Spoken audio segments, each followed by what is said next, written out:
सच्चिदानन्दरूपाय विश्वोत्पत्त्यादिहेतवे तापत्रय विनाशाय श्रीकृष्णाय वयं नमः।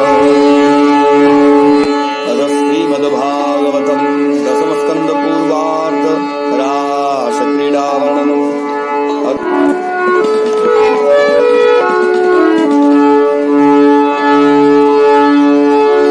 श्रीशुकोवाच अन्तर्हिते भगवती सहसैव व्रजाङ्गनाः अतप्यंस्तमचक्षाणाः करिण्य इव यूथपम् गत्यानुरागस्मितविभ्रमेखिते निर्मनोरमालापविहारविभ्रमैः आक्षिप्तचित्ताः प्रमदा रमापते स्तास्ताविचेष्टा जगृहुस्तदात्मिकाः गतिस्मितप्रेक्षणभाषणादिषु प्रिया प्रियस्य प्रतिदूरमूर्तयः अशावहं त्वित्पबलास्तदात्मिकां न्यवेदिषु कृष्णविहारविभ्रमाः गायन्त्य उच्चैरमुमेव सङ्गता विचिक्युरुन्मत्तकवद्वनाद्वनम् पप्रच्छुराकाशपदन्तरं बहिः भूतेषु सन्तं पुरुषं वनस्पतिम् दृष्टो वः कच्चिदस्वस्थ लक्षण्यग्रोधनो मनः नन्दसूनुर्गतो हृत्वा प्रेमहासावलोकनीः कच्चित् कुरवकाशोक नागपुन्नागचम्पका रामानुजो मानिनीनामितो दर्पहरस्मितः कच्चित् तुलसी कल्याणि गोविन्दचरणप्रिये सह त्वालिकुलैर्बिभ्रत् दृष्टस्तेति प्रियोच्युतः मालत्यदर्शिवः कच्चिन् मल्लिके यातियूचिके प्रीतिम्बो जनयन् यातः करस्पर्शेन माधवः च्यूतप्रियालपनशासनको विदार जम्बर्कबिल्वबकुलाम्रकदम्बनीपाहम् येन्ने परार्थभवका यमुनोपकूलाः संसन्तु कृष्णपदवीं रहितात्मनां नः। किं ते कृतं क्षितितपो बत केशवाङ्घ्रि स्वर्शोत्सवोत्पुलकिताङ्गरुहे द्विभासि अप्यङ्घ्रि सम्भव उरुक्रम विक्रमाद्वा आहो वराह वपुषः परिरम्भणेन अप्येन पन्त्युपगतः प्रिययेह गात्रे स्तन्वन्दृशां सखिषु निवृत्तिमच्युतो वः कान्ताङ्गसङ्गकुचकुङ्कुमरञ्जितायाः कुन्दस्रगः कुलपतेरिह भाति गन्धः बाहुं प्रियांसु उपधाय गृहीत पद्मो रामानुजस्तुलसिकालिकुलैर्मदन्धैः अन्मीयमान इह वस्तरवः प्रणामम् किं वाभिनन्दति चरन् प्रणयावलोकैः पृच्छते मालता बाहून् नप्याश्लिष्टा वनस्पतिः नूनं तत्करदसृष्ट्वा बिभ्रत्यत्पुल्लकान्यहो इत्युन्मत्तवचो गोप्यः कृष्णान्वेषणकातराः लीला भगवतस्तास्ताम् जनुचक्रुस्तदात्मिकाः कस्याचित् पूतनायन्त्याः कृष्णायन्त्यप्पिवस्तनम् तोकायित्वा रुदत्यन्याम् पदाहत्सकटायतीम् दैत्यायित्वा जहारण्य मेका कृष्णार्भभावनाम् रिङ्गयामास काप्यङ्घ्रि कर्षन्ति घोषनिश्वनि कृष्णरामायिते द्वे तु गोपायन्तश्च काश्चनम् वत्सायतिं हन्ति चान्या तत्रैका तु बकायतीम् आहूय दूरगादद्वत् कृष्णस्तमनुकूर्वतीम् वेणुं क्वणन्तीं क्रीडन्ति मन्याः संसति सात्विती कस्याञ्चित् स्वभुजन्यस्य चलन्त्याः पराननु कृष्णोऽहं पश्यत गतिं ललितामिति तन्मनाहम् मा भैस्तवात वर्षाभ्यां तत्राणं विहितं मया इत्युक्तेकेन हस्तेन यतन्त्युन्निदधेम्बरम् आरुहिका पदाक्रम्य शिरस्याः परां नृप दुष्टा हि गच्छ जातोऽहं खलानां ननु दण्डधृतुम् तत्रैकोवाच हे गोपा दावाग्निं पश्पतोल्वनम् तत्रैकोवाच हे गोपा दावाग्निं पश्यतोल्वनम् चक्षुंस्यास्त्वपि तद्वम्बो विधासेक्षेम मन्दसा बद्ध्वान्यया सदा काचित् तन्मि तत्र उलूखले भीता सुदृक्पिधायास्यं वेदे भीति विडम्बनम् एवं कृष्णं पृच्छमाना वृन्दावनलतास्तरून् व्यचक्षत वनोद्देशे पदानि परमात्मनः पदानि व्यक्तमेतानि नन्दसूनुर्महात्मनः लक्ष्यन्ते हि ध्वजाम्भोज वज्राङ्कुशयवादिभिः तैस्तैः पदैस्तत्पदभिः मन्मिच्छन्त्योऽग्रतो बलाः बद्ध्वा पदैः सुपृक्तानि विलोक्यार्ताः समब्रुवन् कस्याः पदानि चैतानि यातायाः नन्दसूनुनाम् अंशन्यस्तप्रकोष्ठायाः करेणो करिणायथ अनयाराधितो नूनम् भगवान् हरिरीश्वरः यन्नो विहाय गोविन्दः प्रीतो यामनयद्रः धन्या हो अमी आल्यो गोविन्दाङ्घ्रब्जरे नमः यान् ब्रह्मेशो रमादेवी दधुर्मूर्ध्न्यगनुत्तै तस्या अमूनिनक्षोभम् कुर्वन्त्युच्चैः पदानि यत् यैकापहृत्य गोपीनाम् रहो भुङ्क्ते च्युताधरम् न लक्ष्यन्ते पदान्यत्र तस्यानूनं तृणङ्कुरैः छिद्यत् सुजाताङ्घ्रितला मुन्निन्ये प्रेयसीं प्रियः इमान्यधिगमग्नानि पदानि बहतो वधून् गोप्यो पश्यत कृष्णस्य भाराक्रान्तस्य कामिनः अत्रावरोपिता कान्ता पुष्पहेतुर्महात्मनाम् अत्र प्रसूनावचयः प्रियार्थे प्रेयसा कृतः प्रपदाक्रमणे एते पश्यता सकले पदे केशप्रसाधनं तत्र कामिन्याः कामिना कृतम् तानि चूडयता कान्ता मुपविष्टमिह ध्रुवम्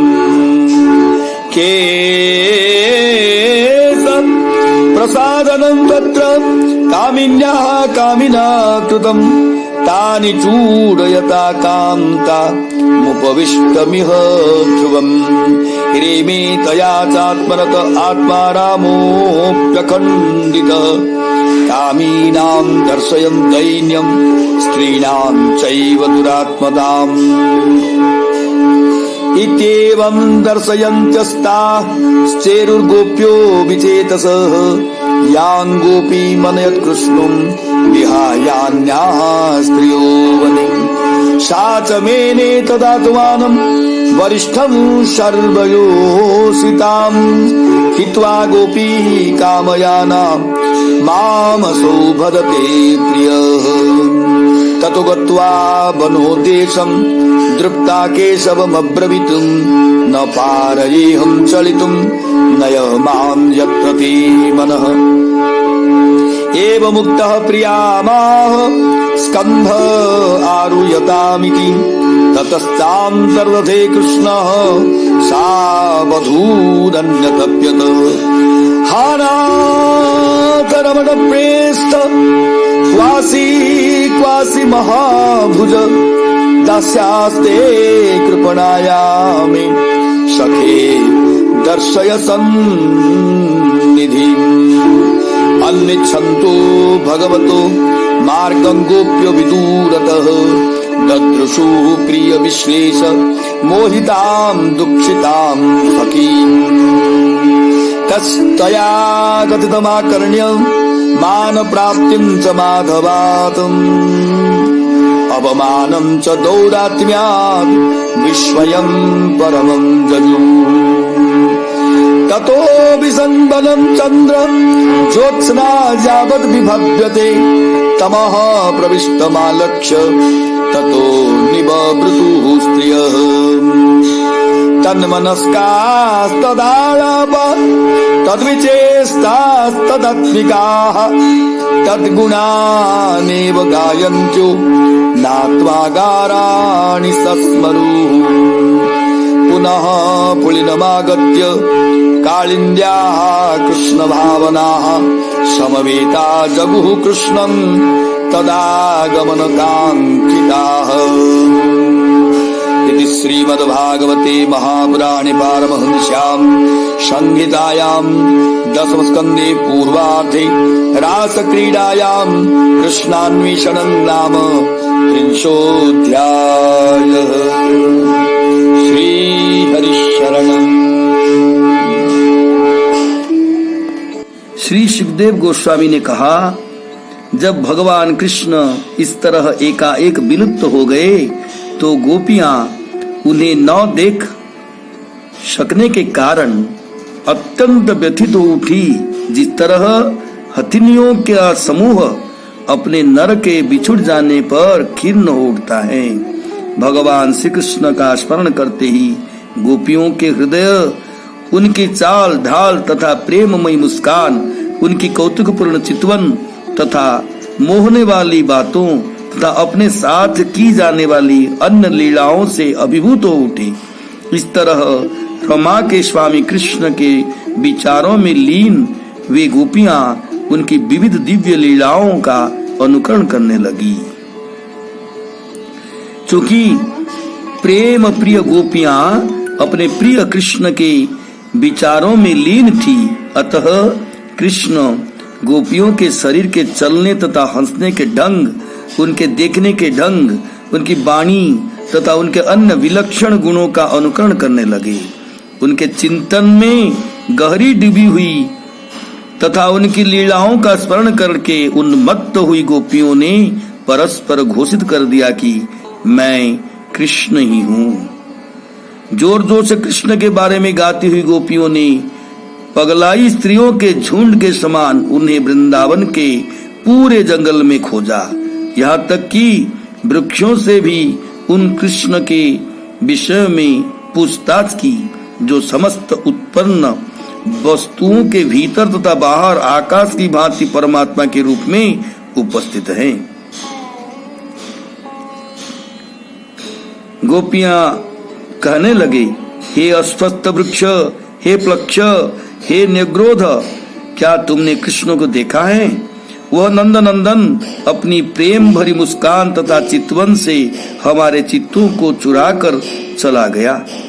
हे कुरबक वृक्ष, हे अशोक, हे नागकेसर, पुरनाग तथा चंपक, क्या इस रास्ते से होकर बलराम का छोटा भाई गया है, जिसकी हंसी समस्त अभिमान करने वाली स्त्रियों के दर्प को हरने वाली है? हे अत्यंत दयालु तुलसी, तुम्हें तो गोविंद के चरण इतने प्रिय हैं, क्या तुमने अपने को पहने और भौरों के झुंड से घिरे हुए उन अच्युतों को इधर से जाते हुए देखा है? हे मालती, हे मल्लिका, हे जाति तथा जूथिका, क्या माधव तुम सबको अपने हाथ का स्पर्श सुख देते हुए इधर से गए हैं? हे चूत, हे प्रियाळ, हे पनस, हे आसन तथा कोविदार, हे जम्बू, हे अर्क, हे बिल्व, बकुल तथा आम्र, हे कदम्ब तथा नीप एवं जमुना के तट के समीप स्थित अन्य सारे पौधों और वृक्षों, अन्यों के उपकार के लिए अपना जीवन अर्पित करने वालों, हम गोपियों के मन चुरा लिए गए हैं, अतः कृपा करके हमें बतलाएं कि कृष्ण गए कहाँ हैं। हे माता पृथ्वी, आपने भगवान केशव के चरण कमलों का स्पर्श पाने के लिए ऐसी कौन सी तपस्या की है जिससे उत्पन्न परम आनंद से आपके शरीर में रोमांच हो आया है। इस अवस्था में आप अतीब सुंदर लग रही हैं।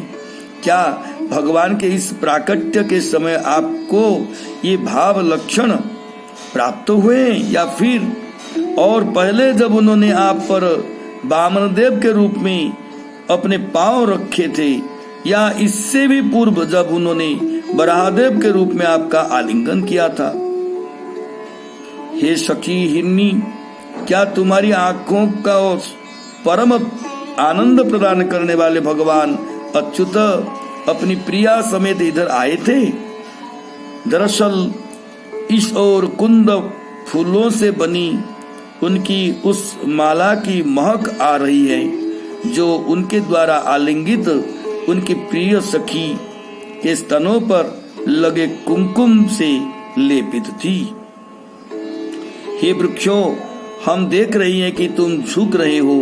क्या जब राम के छोटे भाई इधर से गए, जिनके पीछे पीछे गले में सुशोभित तुलसी मंजरी की माला के चारों ओर उन्मत्त भौरे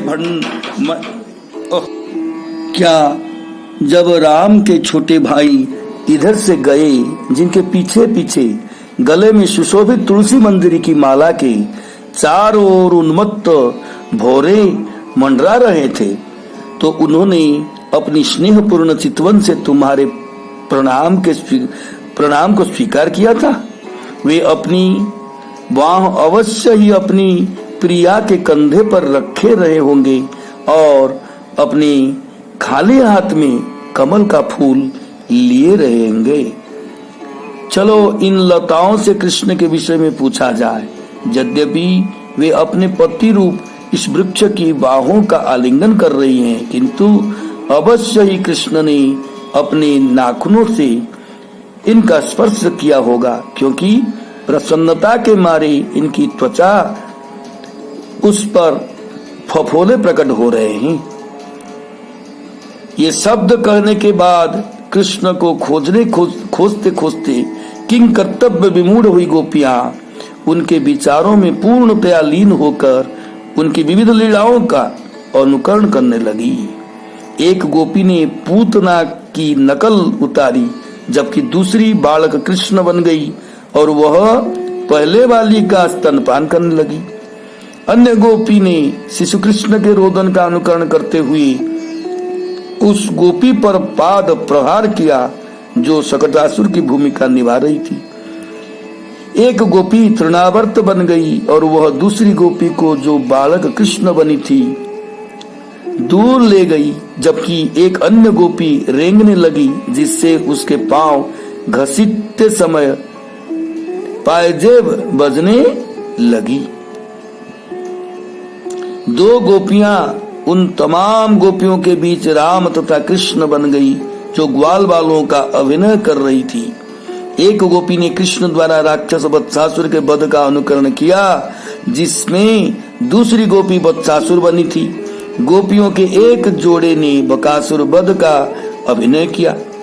जब एक गोपी ने पूरी तरह अनुकरण कर दिखाया कि कृष्ण किस तरह दूर विचरण करती हुई गांवों का बुलाते थे, वे किस तरह बंसी बजाते थे, गौओं को जब बुलाते थे वे किस तरह बंसी बजाते थे और किस तरह विविध खेलों में लगे रहते थे, तो अन्यों ने बहुत खूब वाह वाह करके बधाई दे रहे थे। एक अन्य गोपी अपने मन को कृष्ण में स्थिर किए अपनी बाहों को दूसरी सखी के कंधे पर टिकाए चलने लगी और बोली, हे कृष्ण, मैं कृष्ण हूँ, जरा देखो तो मैं कितनी शान से चल रही हूँ। एक गोपी ने कहा, आंधी वर्षा से मत डरो, मैं तुम्हारी रक्षा करूंगी। यह कहकर उसने अपना दुपट्टा अपने सिर के ऊपर उठा लिया। सुखदेव गोस्वामी ने कहा, हे राजन, एक गोपी दूसरी के कंधे पर चढ़ गई और अपना पांव एक अन्य गोपी के सिर पर रखती हुई बोली, अरे दुष्ट सर्प, यहाँ से चले जाओ। तुम जान लो कि मैंने इस जगत में दुष्टों को दंड देने के लिए ही जन्म लिया है। तब एक दूसरी गोपी बोली, मेरे प्रिय ग्वाल बालो, जंगल में लगी इस आग को तो देखो, तुरंत अपनी आंखें मूंद लो, मैं आसानी से तुम्हारी रक्षा करूंगी। एक गोपी ने अपने एक छरहरी सी सखी को फूलों की माला से बांध दिया और कहा, अब मैं इस बालक को बांध दूंगी जिसने मक्खन की हंडियां तोड़ दी हैं और मक्खन चुरा लिया है। तब दूसरी गोपी अपने मुंह तथा सुंदर आंखें अपने हाथ से ढककर भयभीत होने का नकल करने लगी। जब गोपियां इस तरह कृष्ण की लीलाओं की नकल कर उतार रही थी और वृंदावन की लताओं तथा वृक्षों से पूछ रही थी कि भगवान कृष्ण कहाँ हो सकते हैं, तो उन्हें जंगल के एक कोने में उनके पद चिन्ह दिख गए। गोपियों ने कहा, इन पद चिन्हों में ध्वजा, कमल, वज्र, अंकुश, जो कि बाली इत्यादि के चिन्ह स्पष्ट बतलाते हैं कि नंद महाराज के पुत्र उसी महान आत्मा कृष्ण के हैं। गोपियां श्री कृष्ण के अनेक पद चिन्हों से प्रदर्शित उनके मार्ग का अनुमान करने लगी, किंतु जब उन्होंने देखा कि यह चिन्ह उनकी प्रियतमा के चरण चिन्हों से मिलजुल गए हैं, तो वे व्याकुल हो उठी और इस प्रकार कहने लगी। गोपियां ने कहा, यहाँ पर हमें किसी गोपी के चरण चिन्ह दिख रहे हैं जो अवश्य ही नंद महाराज के पुत्र के साथ उनके साथ साथ चल रही होगी। उन्होंने उसके कंधे पर अपना हाथ उसी तरह रखा होगा जिस तरह एक हाथी अपनी सूंड अपनी सहगामिनी हाथिनी के कंधे पर रख देता है। इस विशिष्ट गोपी ने निश्चित ही सर्वशक्तिमान भगवान गोविंद की पूरी तरह पूजा की होगी, क्योंकि वे उससे इतने प्रसन्न हो गए कि उन्होंने हम सबको छोड़ दिया और उसे एकांत स्थान में ले आए। हे बालाओं, गोविंद के चरण की धूल इतनी पवित्र है कि ब्रह्मा, शिव तथा रमा देवी भी अपने पापों को दूर करने के लिए उस धूल को अपने सिरों पर धारण करते हैं। उस विशिष्ट गोपी के ये चरण चिन्ह हमें अत्यधिक विचलित कर रहे हैं। समस्त गोपियों में से केवल वही एकांत स्थान में ले जाई गई जहाँ वह कृष्ण के अधरों का पान कर रही है। देखो न, हमें यहाँ पर उसके पदचिन्ह नहीं दिख रहे। स्पष्ट है कि घास तथा कुश उसके पांव के कोमल तलवों को कष्ट पहुंचा रहे होंगे, अतः प्रेमी ने अपनी प्रेयसी को उठा लिया होगा। मेरी प्यारी गोपियों, जरा देखो न, किस तरह इस स्थान पर कामी कृष्ण के पद चिन्ह पृथ्वी में गहरे धसे गए हुए हैं। अपनी प्रियतमा के भार को वहन करना अवश्य उनके लिए कठिन हुआ होगा, और यहाँ पर तो उस चतुर छोरे ने कुछ फूल चुनने के लिए उसे नीचे रख दिया होगा। जरा देखो न, किस तरह प्रिय कृष्ण ने यहाँ पर अपनी प्रिया के लिए फूल चुने हैं। यहाँ उनके पांव के अगले हिस्से व पंजे का ही निशान पड़ा हुआ है, क्योंकि फूलों तक पहुंचने के लिए वे अपने पंजों के बल खड़े हुए थे। कृष्ण यहाँ पर निश्चित रूप से अपनी प्रेयसी का साथ उसके केस संवारने के लिए बैठे थे। उस कामी लड़के ने उस कामुक लड़की के लिए उन फूलों से जूड़ा बनाया होगा जिसे उसने एकत्र किया था। सुखदेव गोस्वामी ने कहा, भगवान कृष्ण ने उस गोपी के साथ भोग विलास किया, यद्यपि वे अपने आप में संतुष्ट रहने तथा पूर्ण होने के कारण केवल भीतर ही भीतर आनंद मग्न होते हैं। इस तरह विरोधाभास के द्वारा उन्होंने सामान्य कामी पुरुषों एवं निष्ठुर स्त्रियों की दुष्टता का प्रदर्शन किया है। जब गोपियां पूर्णतया भ्रमित मनों से घूम रही थी तो उन्होंने कृष्ण लीलाओं का विविध चिन्हों की ओर संकेत किया। वो विशिष्ट गोपी जिसे कृष्ण अन्य युवतियों को त्याग कर एकांत जंगल में ले गए थे, अपने को सर्वश्रेष्ठ स्त्री समझने लगी। उसने सोचा, मेरे प्रियतम ने उन अन्य समस्त गोपियों का तिरस्कार कर दिया है, यद्यपि वे साक्षात कामदेव के वशीभूत हैं। उन्होंने केवल मेरे ही साथ प्रेम करने का चुनाव किया है। जब दोनों प्रेमी वृंदावन जंगल में एक भाग से जा रहे थे तो विशिष्ट गोपी को अपने ऊपर गर्व हो आया। उसने भगवान केशव से कहा, अब मुझसे और नहीं चला जाता, आप जहाँ भी जाना चाहें मुझे उठाकर ले चले। ऐसा कहे जाने पर भगवान कृष्ण ने उत्तर दिया, मेरे कंधे पर चढ़ जाओ। किंतु यह कहते ही वे विलुप्त हो गए। उनकी प्रिया को तब अत्यधिक क्लेश हुआ। वह चिल्ला उठी, हे स्वामी, हे प्रेमी, हे प्रियतम, तुम कहाँ हो, तुम कहाँ हो? हे बलिष्ठ भुजाओं वाले, हे मित्र, अपनी दासी बेचारी को अपना दर्शन दो। सुखदेव गोस्वामी ने कहा, कृष्ण के रास्ते को खोजती हुई गोपियों ने अपनी दुखी सखी को पास में ही ढूंढ निकाला। वह अपने प्रेमी के बिछोह से मोहग्रस्त थी। उसने उन्हें बताया कि माधव ने उसको कितना आदर प्रदान किया था, किंतु अब उसे अपने दुर्व्यवहार के कारण अनादर झेलना पड़ा। गोपियां यह सुनकर अत्यंत विस्मित थी। तत्पश्चात गोपियां कृष्ण की खोज में जंगल के भीतर उतनी दूर तक गई जहाँ तक चंद्रमा की चांदनी थी, किंतु जब उन्होंने अपने को अंधकार से घिरता देखा तो उन्होंने लौट आने का निश्चय किया। उन सबके मन कृष्ण के विचारों में लीन होने से वे उन्हीं के विषय में बातें करने लगी, उन्हीं की लीलाओं का अनुकरण करने लगी और अपने को उनकी उपस्थिति से पूरी तरह अनुभव करने लगी। वे अपने घरों के विषय में पूरी तरह भूल गई और कृष्ण के दिव्य गुणों का जोर जोर से गुणगान करने लगी। गोपियां फिर से कालिंदी के किनारे आ गए और कृष्ण का ध्यान करते तथा उत्सुकता पूर्वक यह आशा लगाए कि वे आएंगे ही। वे उनके विषय में गीत गाने के लिए एक साथ बैठ गई।